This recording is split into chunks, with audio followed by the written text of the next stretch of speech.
आदरणीय व्यासपीठ आणि माझ्या विद्यार्थी मित्रांनो, आज आपण येथे एक स्नेहमिलनाचा कार्यक्रम आपण ते आयोजित केलेला आहे. अगदी जवळपास 23 वर्ष झाले. त्यावेळेचा काळ आणि आजचा काळ यामध्ये फार तफावत आहे.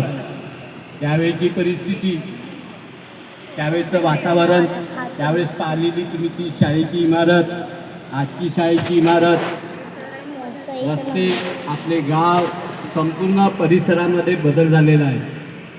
विद्यार्थी मित्रांनो, आज आपण पाहतो आताच एक वक्ता आपला विद्यार्थी आशिष बोलून गेलेला आहे. आस्था कुठे आणि मलेशिया कुठे, आणि हे सर्व त्याला जे घडलं ते शिक्षणामुळे. केवळ त्या आशिष देशमुखला सांगितलं असेल, शिक्षकांनी त्याला चांगलं मार्गदर्शन केलं असेल असं नाही.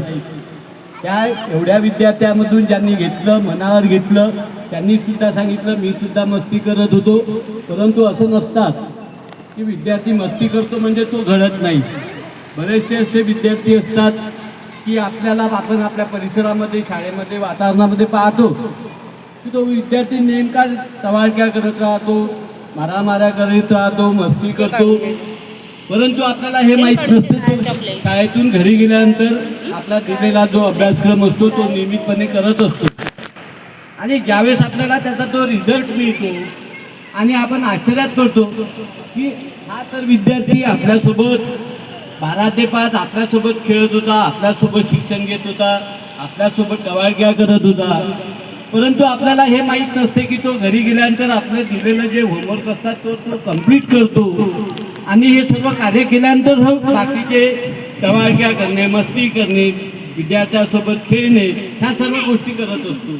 आणि शेवटी आपण त्याचा जो रिझल्ट पाहतो तर आपल्याला सर्वांच्या तो समोर आढळतो.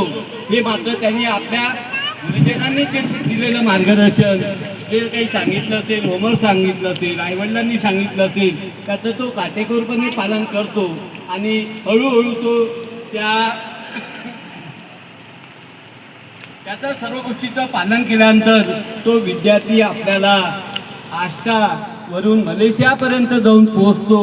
हे आपल्याला एक ज्वलंत त्याचं उदाहरण आपल्या समोर आहे.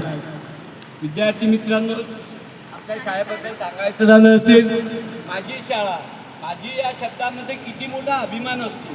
आपण केव्हाही आपल्या या परिसरामधून रोडवरून गेल्यानंतर किती वर्ष उद्या ना 23 वर्षांतर तुम्ही इथे येऊन पोचलात, तुमच्यामध्ये गुरुजनाबद्दल मनामध्ये भावना निर्माण झाली की नाही बा, आपण सरांचा असा स्नेहमिलन सोहळा घेतला पाहिजे, कार्यक्रम घेतला पाहिजे. 23 वर्षापासून आपले मित्र मैत्रिणी गुरुजन आपल्याला भेटलेले नाही, असा विचार, सद्विचार आपल्या मनामध्ये आला आणि तो कार्यान्वित केला. प्रत्यक्षात तो उपक्रम, कार्यक्रम घडवून आणला.